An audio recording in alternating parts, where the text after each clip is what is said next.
Маржан Әбдіғали қызымен әсерлі әңгіме бағдарламасы. Айша Бибі ФМ мектеп радиосының тыңдармандарына қайырлы таң. Сіздермен бірге әр жұманы бірге өткізетін әсерлі әңгіме бағдарламасы және оның жүргізушісі мен Шораева Маржан. Ал бүгінгі қонағымыз ешқандай мұғалім емес. Ол сіздермен қатар оқып жүрген 10-шы Б сынып оқушысы Гумиста Бибосын.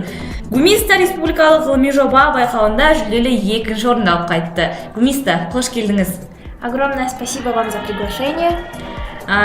Келгеніңізге де рахмет. Енді алғашқы сұрақ қатысушының аузынан естігіміз келіп отырған ол республикалық ғылыми жоба деген не екен?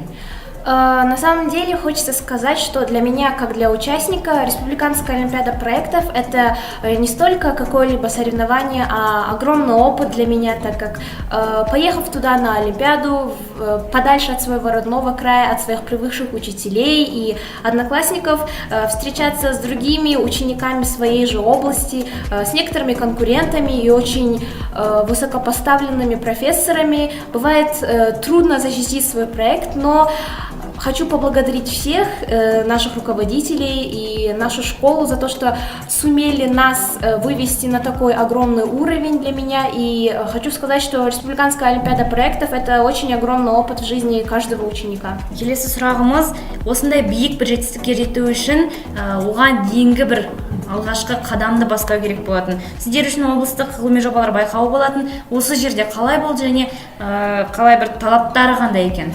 На самом деле это очень кропотливый труд, так как даже областная олимпиада была очень сложной, потому что видишь, как с других школ приходят такие же одаренные ученики, как и ты, со своими новыми взглядами на почти такие же проекты, как твои. И самым большим достижением, я считаю, то, что наша школа, все ученики, которые поучаствовали, многие из них смогли побороть этот первый уровень, то есть саму защиту проекта, к которому они готовились некоторые годы, некоторые даже больше. Некоторые сумели охватить проект за полгода. Я начала, например, только в начале 10 класса, и у меня было всего лишь несколько месяцев к этому.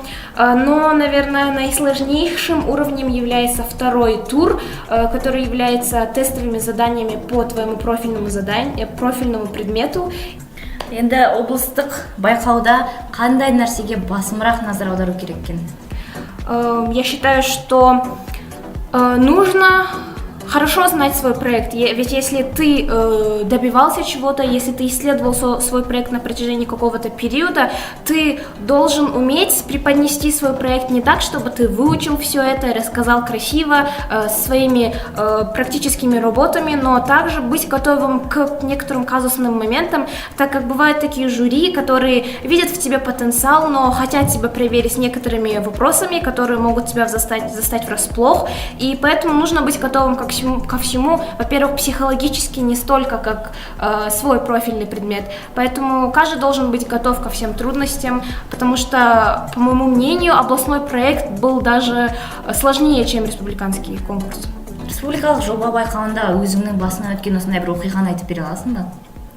Во-первых, стоит упомянуть, что мы поехали без никаких сопровождающих учителей из нашего лицея, то есть это была немного стрессовая ситуация для нас, так как незнакомые руководители, 40 с лишним учеников со всей Жамбылской области, все дети, так скажем, одаренные, избранные, и самым сложным, наверное, был день перед защитой, так как у нас был свободный день перед защитой, и мы были в другом городе, нам хотелось и немного отдохнуть, но на нас давило то, что мы завтрашним днем должны защищать свой проект, и многие были 11 классами, то есть для них это был решающий проект, и, наверное, самое сложное — это все-таки ожидание, а когда ты вольешься во всю эту колею, вторая сложная вещь — это выступить перед профессорами, так как все жюри — это очень образованные люди своего предмета, так как я была по правоведению, у меня были очень, так скажем, трудные люди, но нужно быть готовым к ним.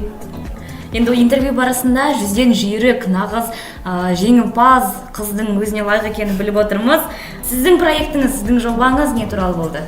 Мой проект, как я упомянула ранее, был по профилю правоведения, то есть человек и общество. Моя тема была связана с правовыми мерами по противодействию легализации преступных доходов в Республике Казахстан. То есть, исследовав этот проект, стоит упомянуть, что победа или какое-либо достижение в проекте — это не только твое звание, что ты достиг этого, а то, что ты исследовал и принес хоть какую-нибудь пользу своему государству, так скажем. И моей исследовательной точкой было то, что в Казахстане теневая экономика возрастает с каждым годом, может, она даже и понижается, но понять эту проблему очень сложно, но, однако, исследовав и ощутив некоторый опыт с других западных стран, то мы можем все-таки хоть немного преодолеть эту проблему. То есть мой проект был на простом языке против коррупции. Бізде енді қазір облыстық республикалық байқаудың өту барысын білдік. Осы байқауға дайындалу барысында құрметті тыңдармандар, ескерте кетейік, жетекшісі Алкериева Зәуре апайымыз ең білікті мамандардың бірі. Гумистіға дайындық барысы қалай өтті? Я хочу поблагодарить своего руководителя за такой труд, так как намного сложно быть, наверное, руководителем, чем защищать проект, так как стоять во главе чего-то, как мы все знаем, очень трудно. И, во-первых, кто-то, кто собирается взять проект, первый мой совет — это слушаться своего руководителя и слушать опытных людей, так как они знают свое дело, постоянно обращаться за советами, не стесняясь, так как это очень серьезный этап в твоей жизни, так скажем. Жаңа ғана бастап кеттіңіз өзіңіздің ақыл кеңестеріңізді келесі жылғы республикалық жоба байқауларына дайындалып жатқан оқушыларымызға толығымен қалай дайындалу керек, не нәрсеге көңіл бөлу керек, соны айтсаңыз.